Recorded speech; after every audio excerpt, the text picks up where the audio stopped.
Well, thank you very much for such a warm welcome, and I dearly wish that I had a really fun subject to talk about tonight. And there are such subjects, of course, but whatever they are in a fundamental way compromised by the prospect of nuclear war. Whatever your hopes and ambitions, your plans for the future, your expectations for children and grandchildren and future generations, they are all, in the most fundamental sense, in peril because of the nuclear arms race. So what I would like to do in 45 minutes to an hour is give a little perspective on how we got into this mess, what the dangers are, and what the prospects for getting out of the mess are. And then in the question period, I'd be glad to take questions not just on this topic, but on anything else that you think might be interesting. In the entire history of humans on the Earth, which is several million years old, it is only in the last few decades that we have had the capability to destroy our global civilization and possibly the human species itself. And this is, of course, mainly true because of nuclear weapons, but it's important to remember that this isn't the only area in which our technology has become so powerful that we are able to affect the planet as a whole.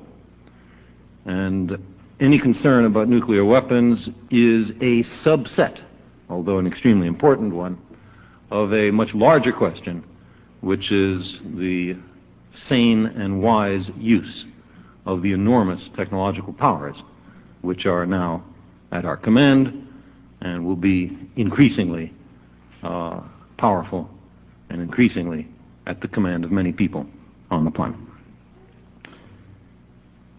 In the late 1930s, in a laboratory in Berlin, an experiment was done and published in the open scientific literature, which made it immediately clear to scientists all over the world that it might be possible to make a weapon of terrifying, unparalleled powers, a bomb the size of something between a grapefruit and an ottoman that would destroy a city.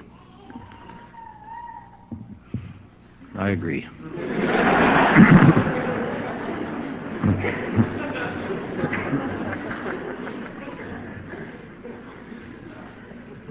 Emigre scientists fleeing Nazi-occupied Europe came to the United States, many of them of extraordinary capability, and they, for very good reasons involving their own personal experience with Hitler Germany, feared the prospect of a Nazi nuclear weapon. And some of them wrote a letter to be signed by Albert Einstein, the only scientist that the President of the United States had ever heard of,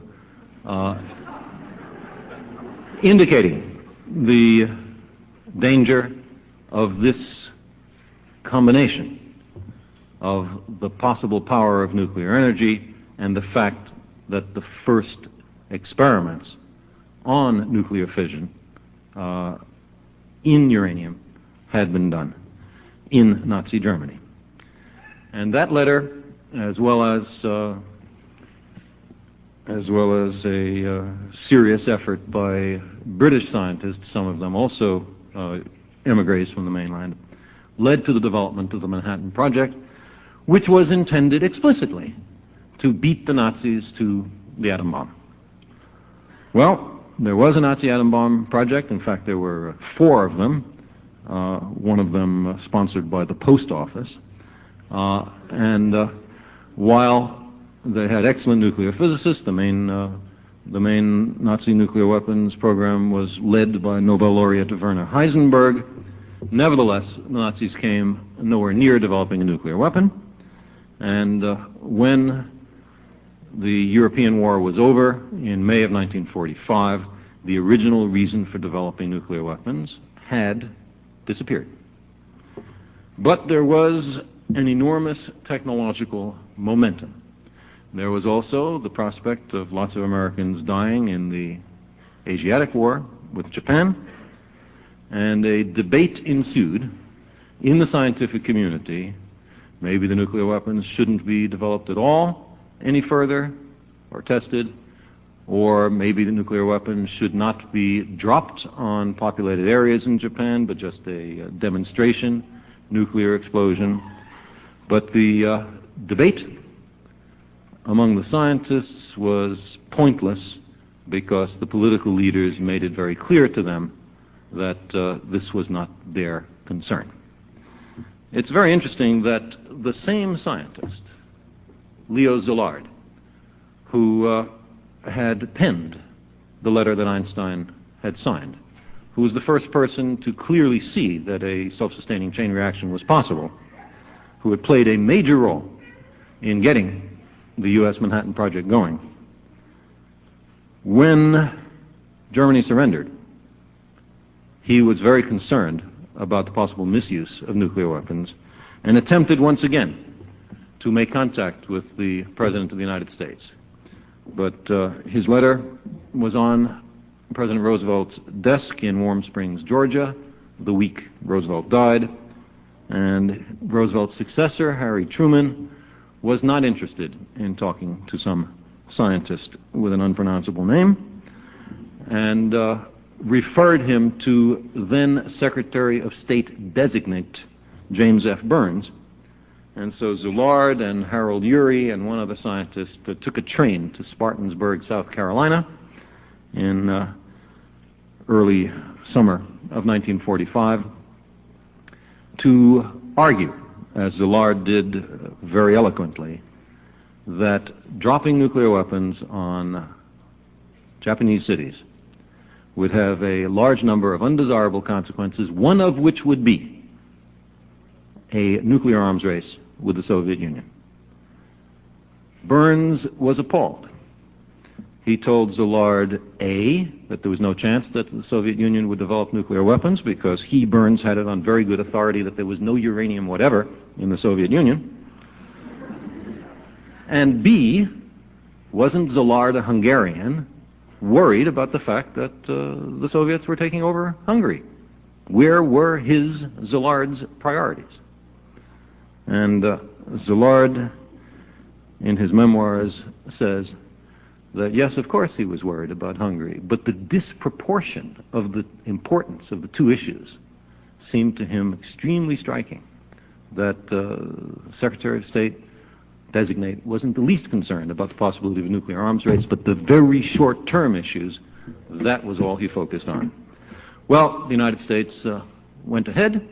The scientists were told, many of them tried to speak out, to mind their own business, and sure as shooting, a nuclear arms race with the Soviet Union began.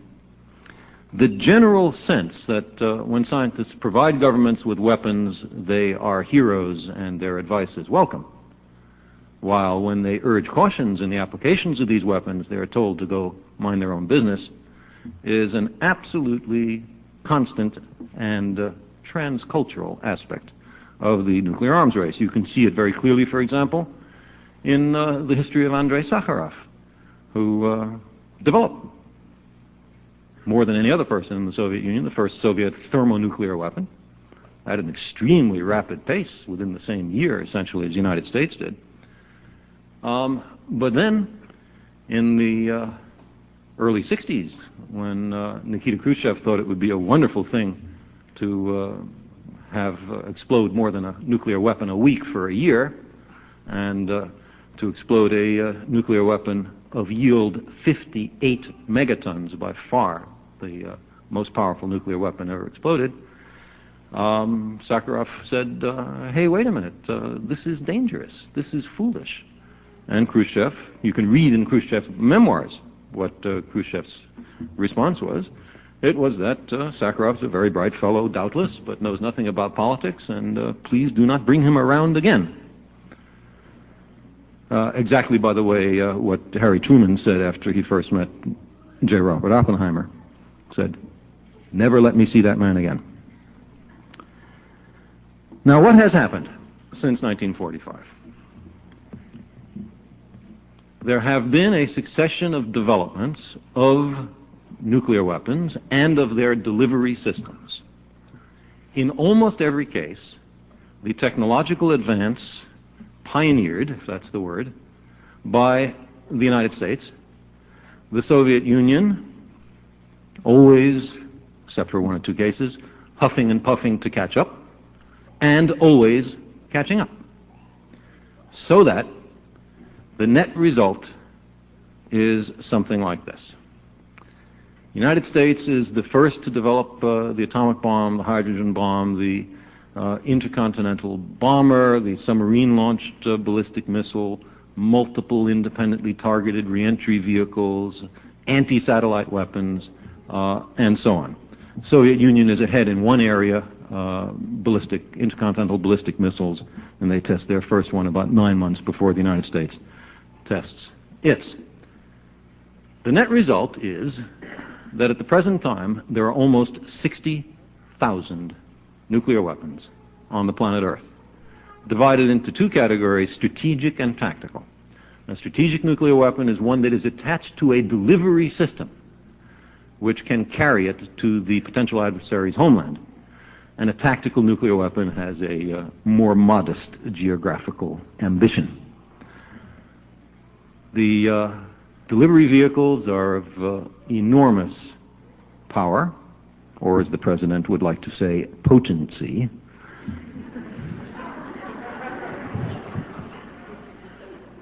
There are nuclear weapons that, many of them, which can be carried in 15 or 20 minutes halfway around the world and destroy a city. In fact, destroying a city is a very interesting question. How many cities are there on the planet Earth? The answer is something like 2,300, if you define a city as having more than 100,000 people. 2,300 cities on the planet Earth. How many strategic nuclear weapons are there? The number grows every year and is by now approaching 25,000 strategic weapons. That means that if the United States and the Soviet Union made a conscientious attempt to destroy every city on the planet with their strategic nuclear weapons, and to be on the safe side, devoted 2 strategic nuclear weapons to each city, the United States and the Soviet Union could obliterate every city on the planet Earth and have 20,000 strategic weapons left over as an examination problem for the targeteers, which they doubtless would solve. They would find worthy additional targets, but not the 2,300 cities on the planet. In addition, there are something like 30 or 35,000 tactical nuclear weapons, many of which are much more powerful than the bombs that destroyed Hiroshima and Nagasaki. 60,000 nuclear weapons. Or, to give another perspective,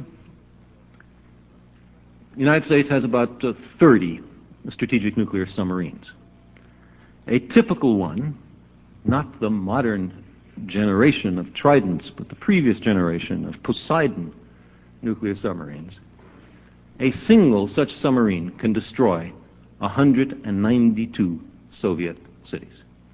One submarine, commanded by one officer, usually of a rank something like commander, and there's a few other officers that would have to agree with him if he chose to destroy 192 cities, but there's this small bunch of people. They have control over the life and death of the men, women, and children in 192 cities in the Soviet Union. There aren't many more than 192 cities in the Soviet Union. The Soviets are in some comparable position. They have a slightly different disposition of forces. The bulk of the Soviet forces are land-based. The bulk of the U.S. strategic forces are submarine-based. By the way, a fact that the President of the United States did not realize until 2.5 years into his first term of office. A somewhat sobering fact. Mr. Reagan didn't understand the first fact about the disposition of forces between the United States and the Soviet Union, and thought it was perfectly all right to admit it publicly. This is all in a parenthesis, but it's a very curious fact.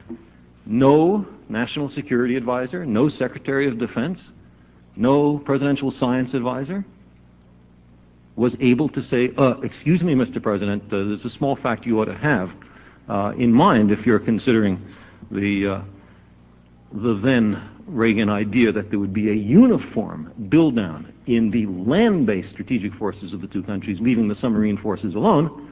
You ought to realize that that's slightly unfair from the Soviet perspective. No one ever told him that. And of course, he didn't know it. How would he know it?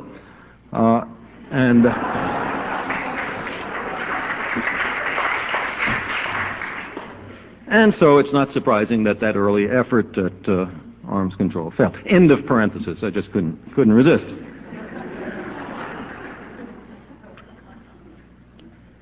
Now, this extraordinary excess of the ability to obliterate over the number of things that there is to obliterate is sometimes called overkill.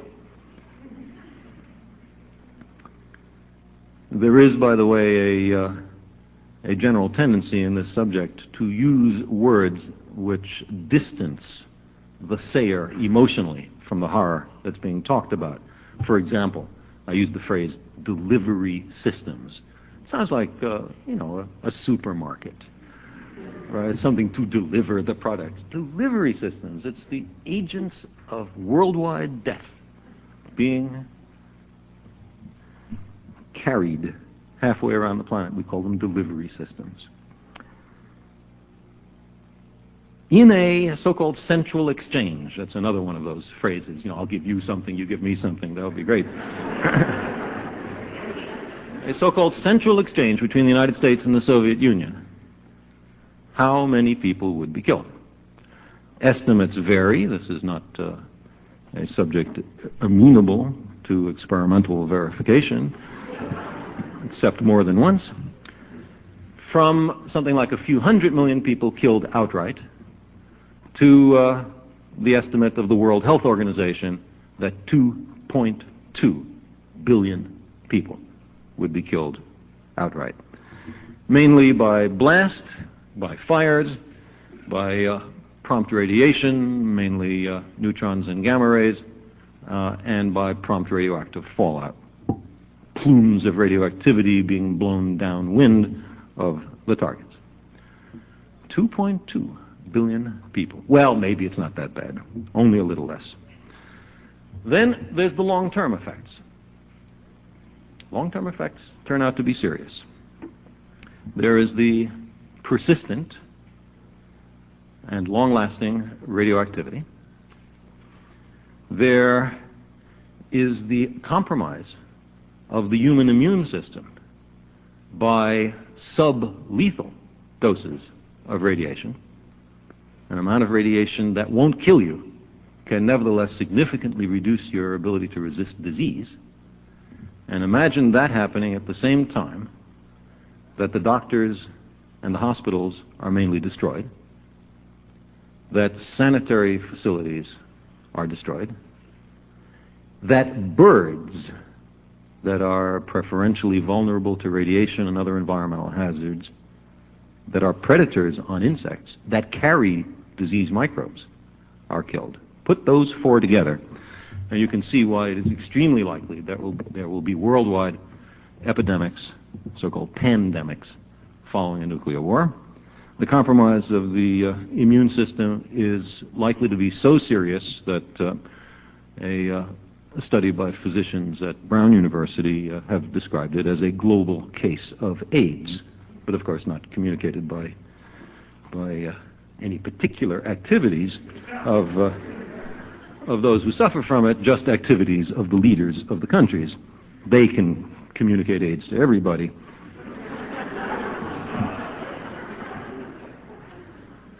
A possibility that lends itself to metaphors that I will not indulge in.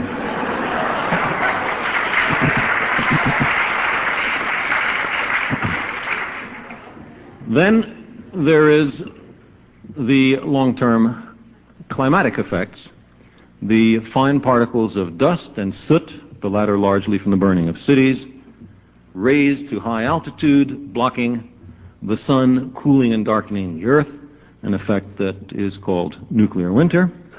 An estimate by a group commissioned by the International Council of Scientific Unions, about 300 scientists from 30 countries working for 3 years, concluded that the main effect of nuclear winter is likely to be massive starvation through the destruction of crops and other foodstuffs.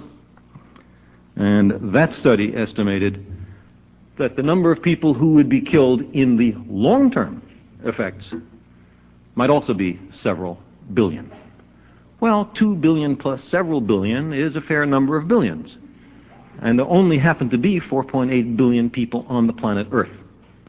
And whether we are talking about extinction or not, we are clearly talking about something extremely serious, unprecedented in human history.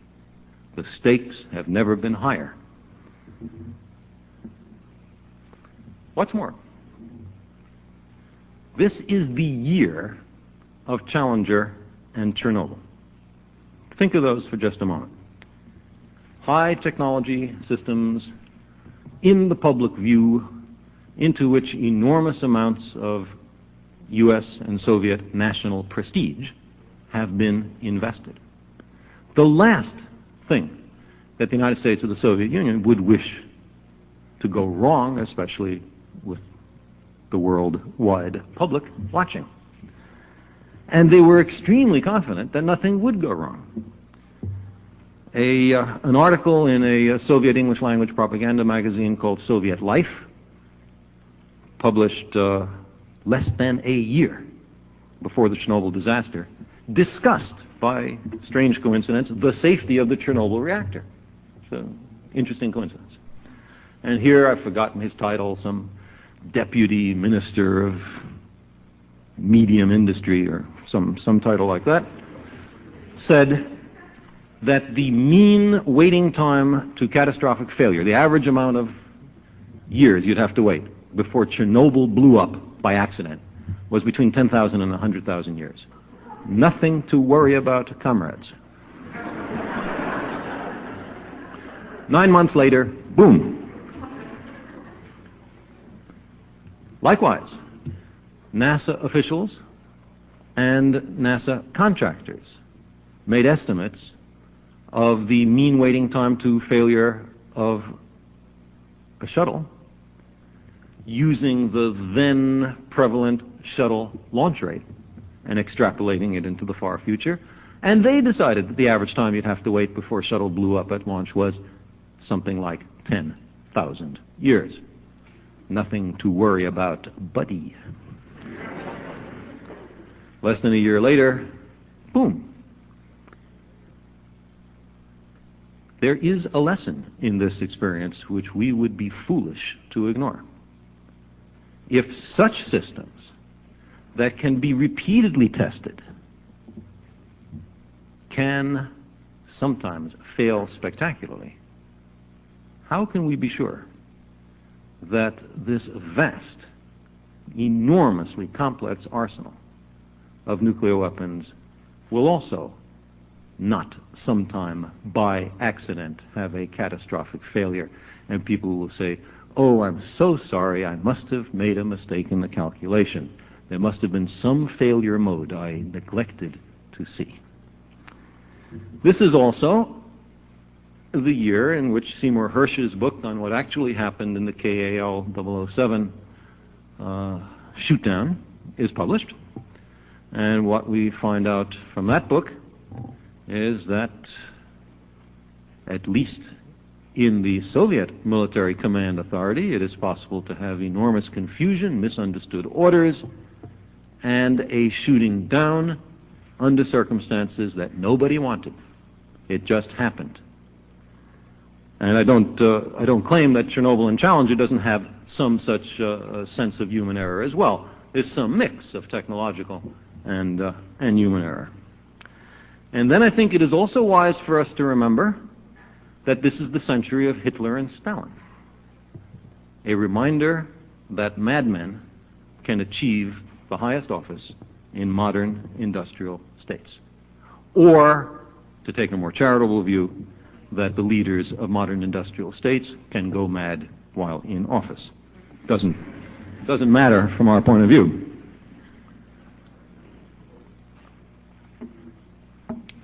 Put that together and tell me if you think that it is prudent to have littered the planet with 60,000 nuclear weapons, bearing in mind what those weapons can do, what a tiny fraction of those weapons can do, bearing in mind the likelihood eventually, if you wait long enough, of technological failure, of misunderstood orders, of madness in high office, of grumpy colonel generals, of presidents who have just had a fight with their wives. Just think of the number of concatenations of individually unlikely circumstances that sooner or later will happen. Is it wise, no matter what the reasons are, to have such vast arsenals, considering what the consequences of a failure might be? That's a rhetorical question.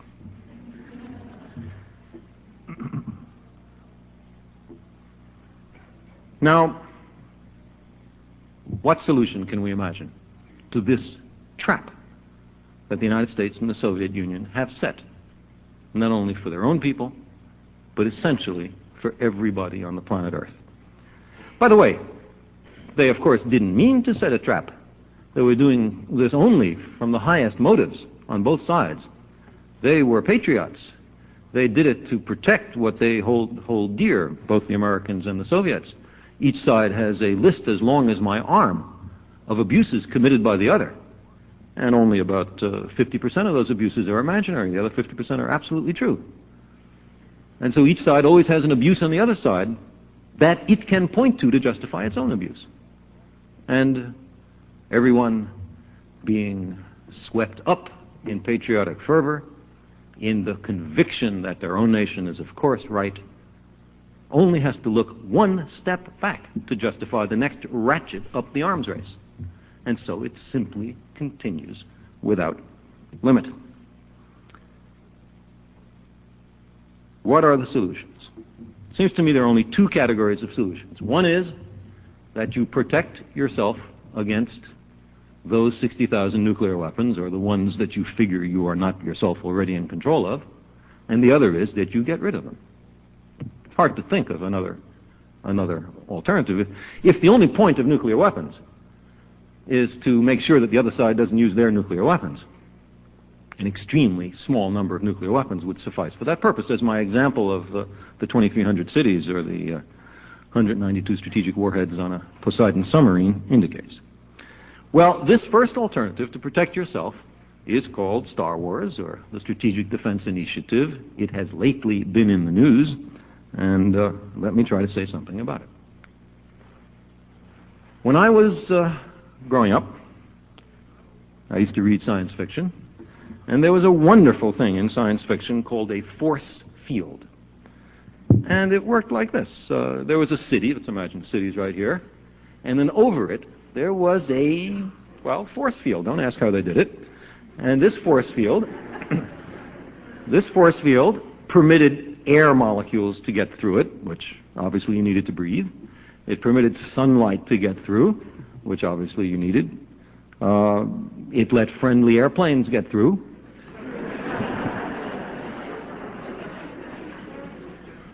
But it didn't let bombs get through. The bombs would drop on it and go boing and slither off. Now, suppose we had force fields today, and imagine one was put over the United States and another was put over the Soviet Union. What would be wrong with that? So let's imagine. Soviets decide for some reason, some unimaginable reason, to make a devastating strategic attack on the United States and launch 10,000 warheads. Takes maybe 15, 20 minutes. Come to the United States, strike our force field, go boing, and slither off into the Gulf of Mexico. Great, everybody's fine. Or suppose the United States, for some unimaginable reason, decided to fire its 10,000 strategic warheads at the Soviet Union. They take 15 or 20 minutes to get to the Soviet Union. They hit the Soviet force field, they go boing, and they slither off into the Sea of Okhotsk. What's wrong with that?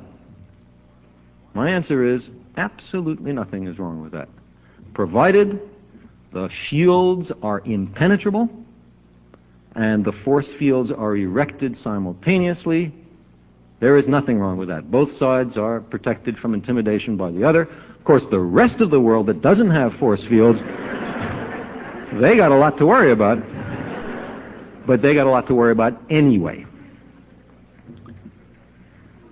But I maintain that the moment these shields are not impermeable, or the moment that these shields are not erected simultaneously, then the entire story changes, and these shields are extremely dangerous. The world is much more at risk with an imperfect shield in place than with no shield at all. And let me now try to explain why that seems to be the case.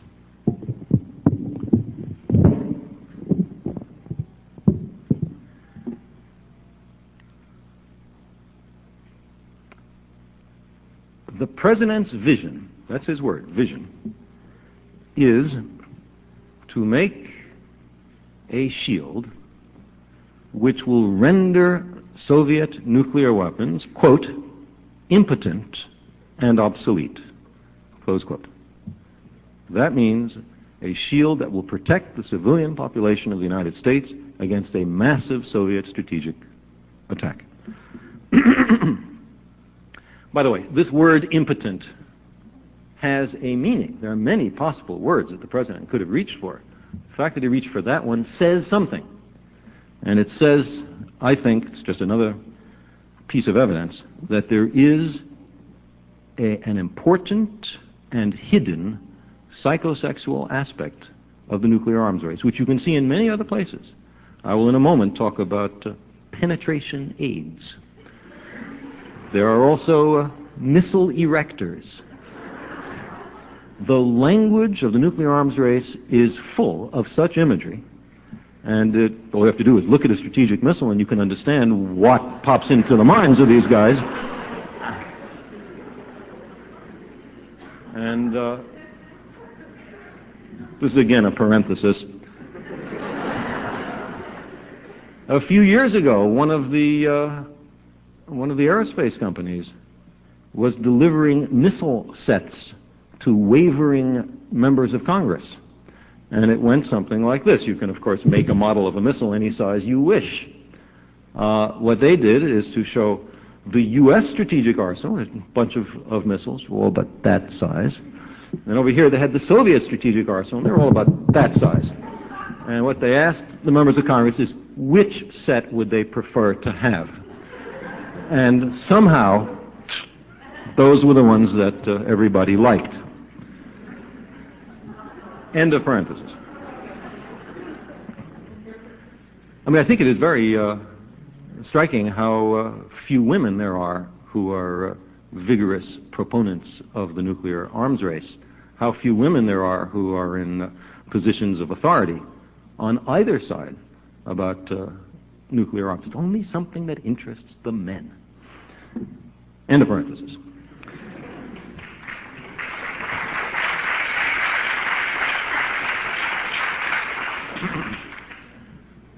make Soviet warheads impotent and obsolete. Now, does anybody besides the President and the Secretary of Defense believe that it is possible to build a shield that can make nuclear weapons impotent and obsolete? The answer is, to first order, no.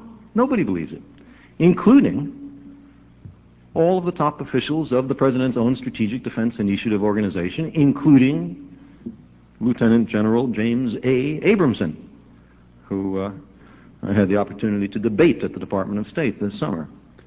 None of them believe it's possible. In fact, what they talk about is enhancing deterrence, which means protecting missiles, making it tougher to destroy, for the Soviets to destroy American missiles, not to protect the cities. It can't be done. And that is why Senator Albert Gore of Tennessee has described what has been happening as bait and switch. And since you're all law students, you know just what that's about. For those who aren't law students, it's like this.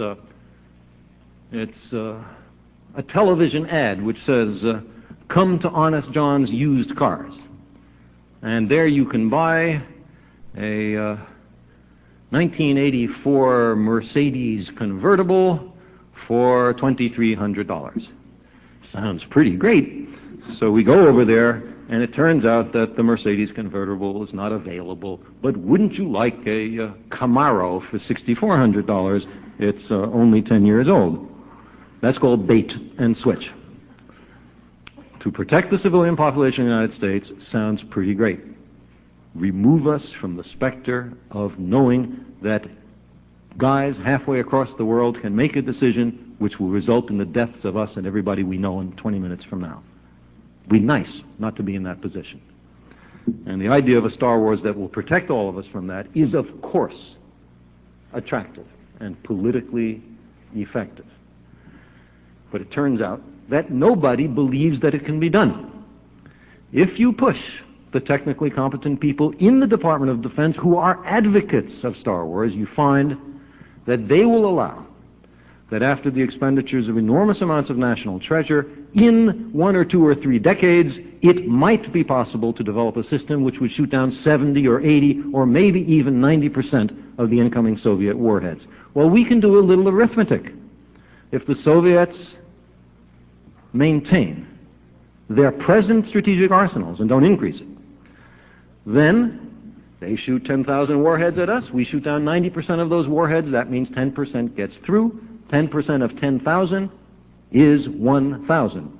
1,000 nuclear weapons exploding on American soil destroy the United States. The United States obliterated, removed from the earth as a functioning political entity.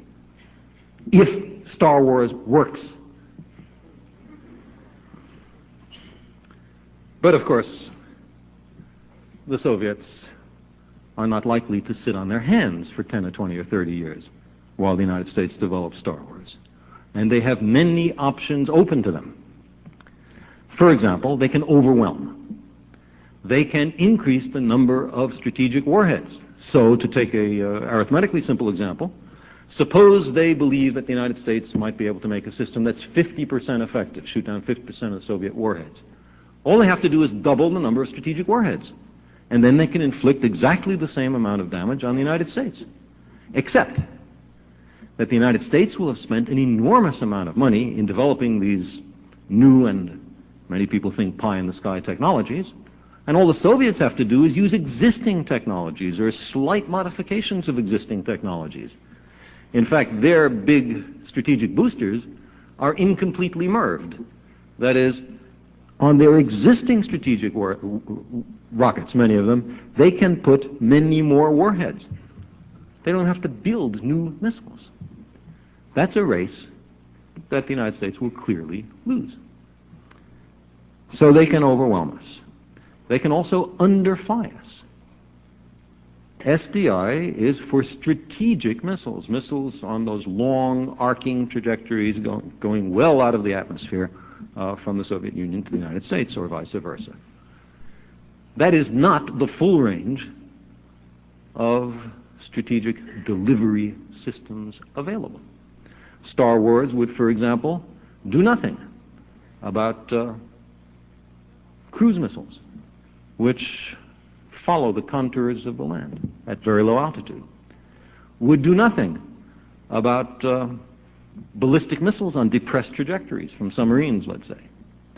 Would do nothing about light aircraft or low-altitude aircraft. I remind you that the United States leaks like a sieve to light aircraft, that every day small airplanes filled with cargo which have just about the same volume as a nuclear weapon, although the specific density is much less, penetrate our borders. SDI does nothing about motorboats entering our harbors. SDI does nothing about nuclear weapons mailed in diplomatic pouches. Diplomatic pouch can be the size of a truck. It sounds like something you wear in your belt. Diplomatic pouch, huge things come in diplomatic pouches. Nobody's supposed to look what's in there. So for all we know, there are Soviet nuclear weapons already in some bus locker in downtown Boston. And the more emphasis put on Star Wars, obviously, is the greater is the incentive to the Soviet Union and anybody else who wants to do the United States harm to go to these other delivery systems, many of which, by the way, are technologically much simpler than ballistic missiles. So you figure out if that's the direction we wish to go in. Then the Soviets have the option of outfoxing. So instead of imagining 10,000 warheads coming at us, let's imagine 10,000 warheads surrounded in a so-called threat cloud of hundreds of thousands of decoys and, here we go, penetration aids. That is, warheads that are made to look like decoys, decoys that are made to look like warheads. You can recognize that that will significantly increase the uncertainty of the defenders. And this then brings us to the issue of how are you going to manage that? 10,000 warheads, hundreds of thousands of decoys and penetration aids. You have, should you choose to accept this assignment, you have 20 minutes, and you must shoot down all 10,000 of those warheads. Or you could shoot down all the decoys also if you have enough wherewithal. Now to do that, you need a very interesting computer program. It is so interesting that it cannot be written by any human beings. It can only be written by another computer. It is so complex that it cannot be debugged by human beings. It can only be debugged by another computer. And, for the most fundamental reasons imaginable, it cannot be tested in a full-up way, short of having a nuclear war to test it out, and even the most fervent advocates of Star Wars do not propose that. Remember, Chernobyl and Challenger were tested at a level far exceeding the level at which the so-called battle management computer program can be tested. They were tested operationally for years. Star Wars cannot be tested operationally, except by having a nuclear war. So we simply hand over the defense of the United States and, in a fundamental way, the safety of the human population of the planet Earth to a fundamentally untestable computer. I maintain that that alone is Looney Tunes. It's madness. Then there's the issue of cost.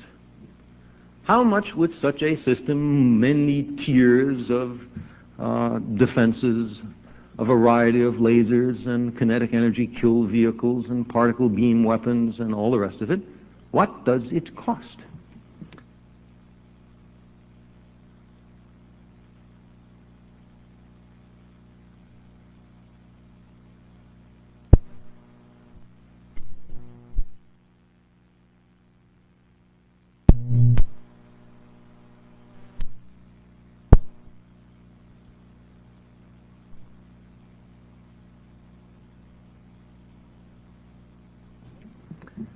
Present estimates, and there is a fairly good level of agreement on this, are that it would cost between $1 and $2 trillion.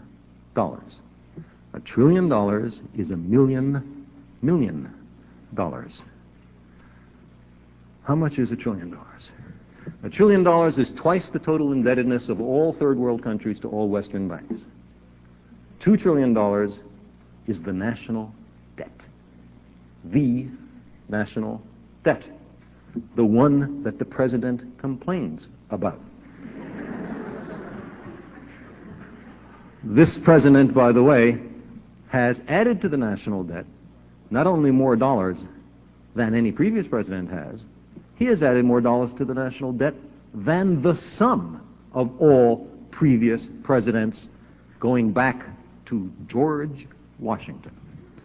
But he preaches fiscal responsibility, so we know his intentions are honorable, and it is unseemly for us to examine too closely the cost of Star Wars. His heart is pure. $2 trillion.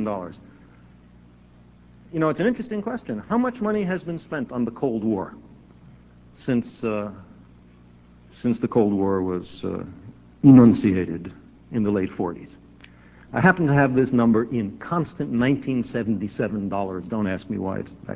Obviously, it could be converted into any other kind of dollar you want. But in constant 1977 dollars, the total amount of money that the United States has spent on the Cold War since the late 40s will be, by the end of the Reagan administration, $3.7 trillion, Star Wars apart. How much is $3.7 trillion? $3.7 trillion is enough to buy everything in the United States except the land. Every house, every industry, every ship, every airplane, every baby's diaper, all the buildings in Harvard Yard, everything in the United States except the land. Is this the best use of our money? Another rhetorical question. $1 to $2 trillion. There are a lot of other problems with Star Wars, including it representing a flagrant, not peripheral, but flagrant violation of something like 4 or 5 of the central strategic treaties that the United States has signed. But in the interest of time, I won't go into that. It also involves a redirection of the most fundamental sort of American science and technology in a particular direction, which is guaranteed to increase the economic disadvantage that the United States now has in the worldwide economic competition with other nations. We have gone in this administration from being the world's premier technological exporter to becoming the world's premier technological importer. Dramatic change. But I won't talk about that. What I will like to talk about, one last problem with it, is what is the Soviet perception of Star Wars? What makes them so nervous? If it won't work, why should it bother them? So this being an interesting question, I've put it to various Soviet colleagues and Soviet political leaders, and I get 2 kinds of answers. And I want to stress that it doesn't matter whether the answers are right. What matters is whether they believe it. The first answer is that this is simply economic warfare, that it is an attempt by the United States to reach for any new technology. They point to the entire history of the nuclear arms race going back to 1945, which will require an expensive Soviet response. The net result is to keep Soviet wealth out of the domestic civilian sector, and therefore, in the view of the Soviets, what the American objective is to increase dissent and unrest in the Soviet Union because of the unavailability of consumer products. The second reason, which I consider much more worrisome, goes like this. We understand, the Soviets tell us that Star Wars can't protect the civilian population of the United States. We know that just as well as you. So what's it really good for? It is really good for one thing, they say. Suppose the United States wished to have a devastating first strike on the Soviet Union, which knocked out the vast majority of the Soviet retaliatory strategic forces. Of course, you can't knock them all out. There will be airplanes in the air. There will be submarines out at sea. There will be mobile missiles that the United States won't find. And those residual retaliatory forces will, of course, fire at the United States. But they will be a sufficiently small fraction of the Soviet strategic forces that Star Wars can shoot them down, even if it can't shoot down the bulk of the Soviet forces. Therefore, the Soviets say, what Star Wars is really about in 10 or 20 or 30 years is an indication that the United States wishes to make a devastating first strike on the Soviet Union. Now, if the Soviets believe that, and it's no good saying the United States has never done a sneak attack. I mean, those guys are, we could look at Grenada, and there are a few things that we could point to. But never mind that. Suppose the United States never has. These guys would have to be asked to bet their national security on the idea that the United States, with the tools to make a devastating first attack with little consequence, would not do so. That's asking too much. If the Soviets believe that that's what we're about, then the Soviets have a very important incentive to strike first before Star Wars is too far along. Now, of course, we know that. So that gives us an important incentive to strike them before they strike us before we strike them. And then you can see this mad Alice in Wonderland logic propagating from 2 or 3 decades in the future back through time to the present. So to summarize, Star Wars cannot protect the civilian population of the United States, can be overwhelmed, underflown, outfoxed, is ruinously expensive, and is likely to increase, not decrease, the chances of nuclear war. Except for that, it's a terrific idea. Now, what's the alternative?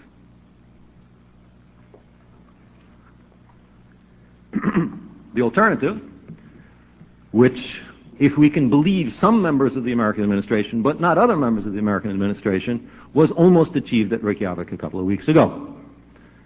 Namely, a massive reduction in the strategic arsenals, which in my mind is the only solution which does not depend on fundamentally untrustworthy assumptions about the safety of machines and humans. How do you do it?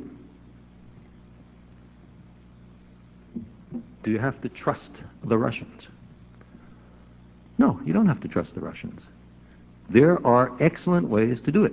For example, let me give you a scheme proposed by Admiral Noel Geiler. I'll give you his credentials so you don't think he's just some liberal Harvard professor, if there are any left.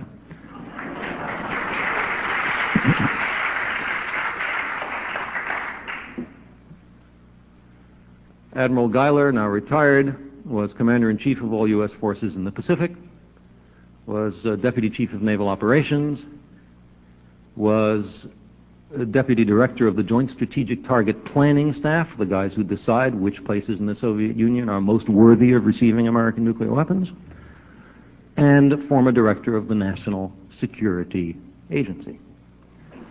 Admiral Geiler's idea goes like this. There is a bilateral facility manned and womaned by American and Soviet technicians and scientists, to which are brought not the thermonuclear weapons themselves, but the fission triggers of the thermonuclear weapons, the A-bombs inside the H-bombs, the match that lights the thermonuclear weapon. So imagine It's day one after the signing of the Treaty of Hiroshima.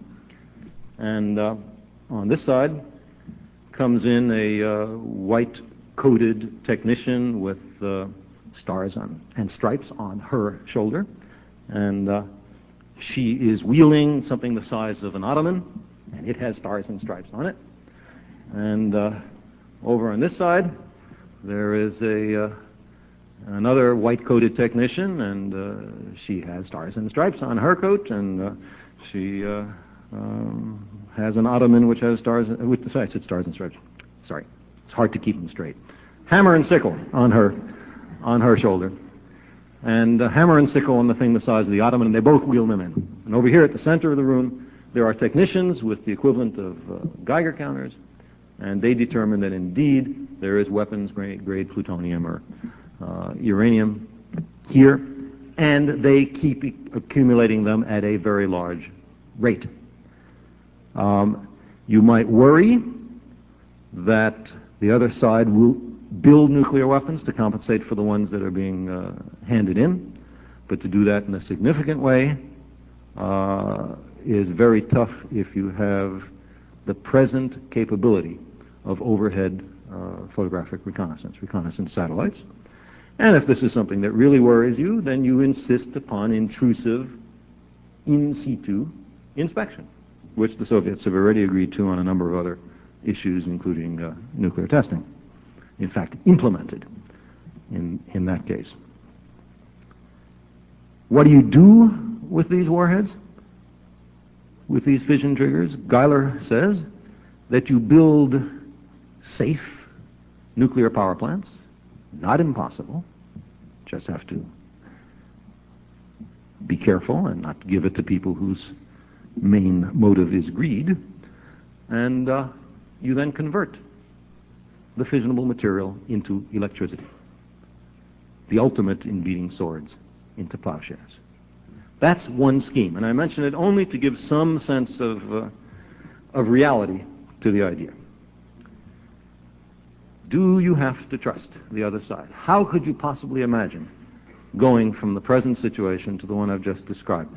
Well, Reykjavik suggests that it's not nearly as hard as we might have imagined, but of course Reykjavik, the possibilities of Reykjavik, extraordinarily hopeful. Historic reversal of the nuclear arms race was thrown away by the President of the United States because it would restrict, not eliminate, but restrict research on Star Wars to the laboratory.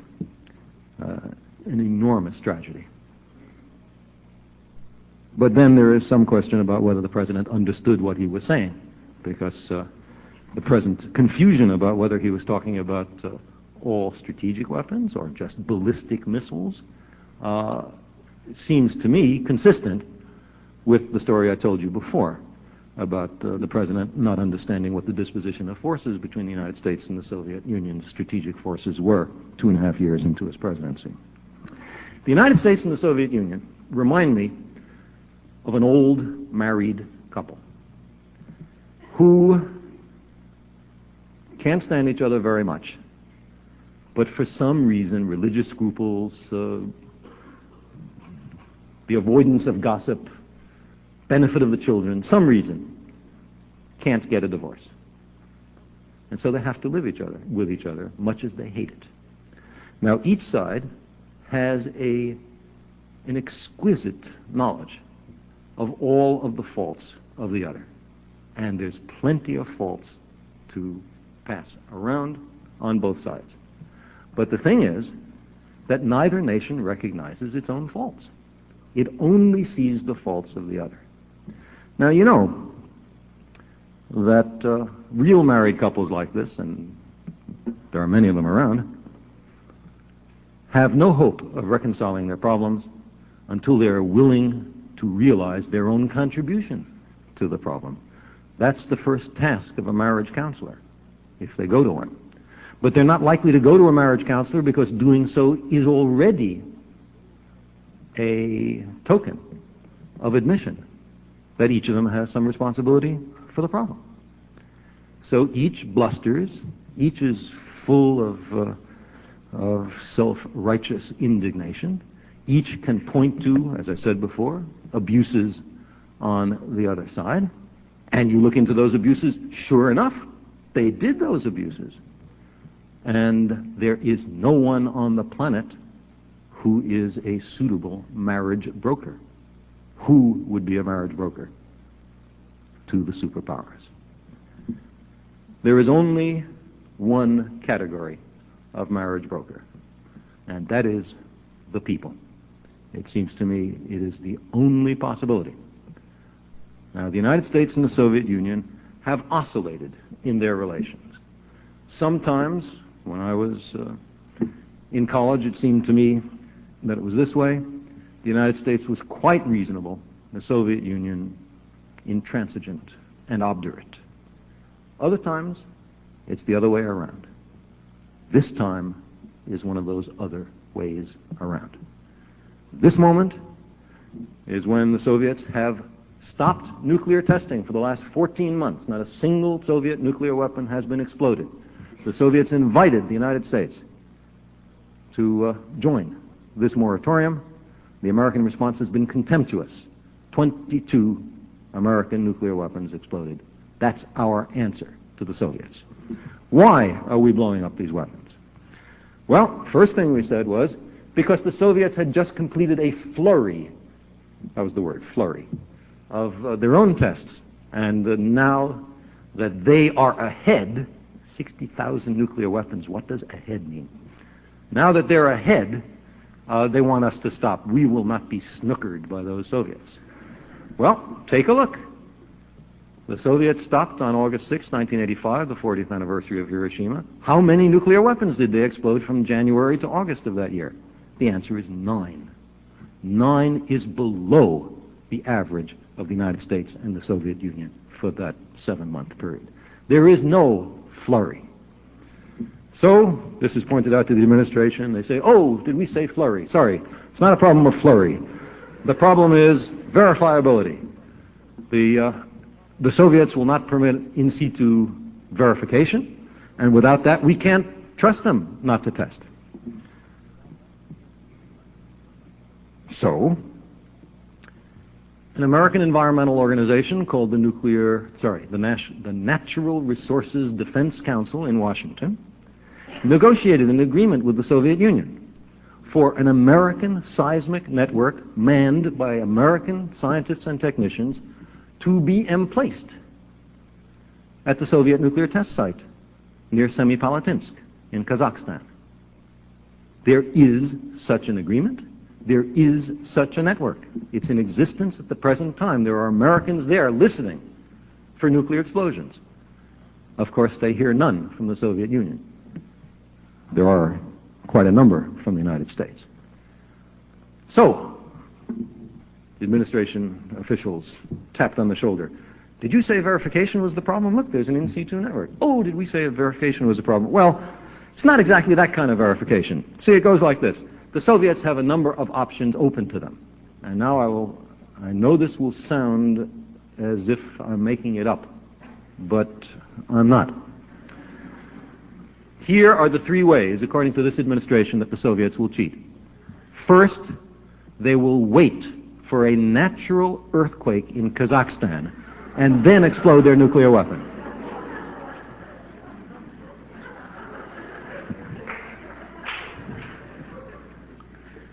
It's going to be sluggish testing. In addition to which, new seismic evidence suggests very strongly that there is a different seismic signature to a natural earthquake than to a nuclear explosion. Okay, well, you don't buy that. Then there's the second way the Soviets are going to cheat. The Soviets are going to decouple. They're going to build a huge cavern in the earth, suspend a nuclear weapon from the center of the cavern, blow it up, and then the walls will wiggle less than if the nuclear weapon were exploded in contact with the solid soil. That's true. You can decouple. It's not nearly as effective as the administration believes, but it can be done. But not for high yield nuclear weapons.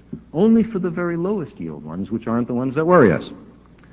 And then, you don't like that, Finally, there is the third method in which the Soviets will cheat.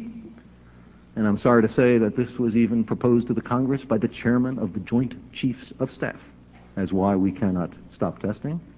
It's because the Soviets will test their nuclear weapons on the far side of the sun.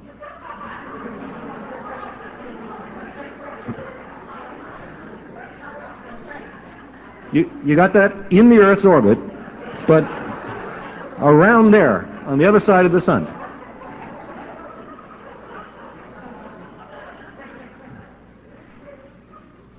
Now, I maintain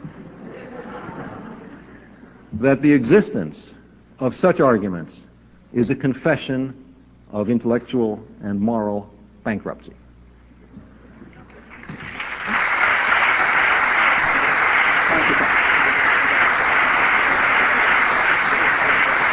I'll say a few closing words.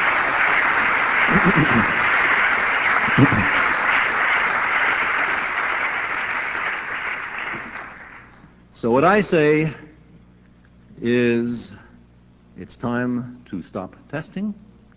It's time to stop Star Wars except for a minimum prudent level of research. It's time to make major divestments bilaterally and verifiably of nuclear weapons, especially the most destabilizing sort first. And if we have $1 or $2 trillion to throw around, I can think of a great many crying needs involving, for example, the fact that the United States is now 19th in the world in infant mortality, the fact that 40% of the children in New York City are living below the poverty line. I can see a use for that $1 or $2 trillion in increasing American competitiveness, in increasing education, in wiping out diseases worldwide. There are things we can do that don't involve weapons that can increase the national security of the United States far more than continuing to pump up the nuclear arms race. And I hope that an unaccustomed wave of reason will overcome this administration, that it will come to its senses, and that we will make it into a future where we can be proud that we have done something to make the world safer and not more dangerous. Thank you very much.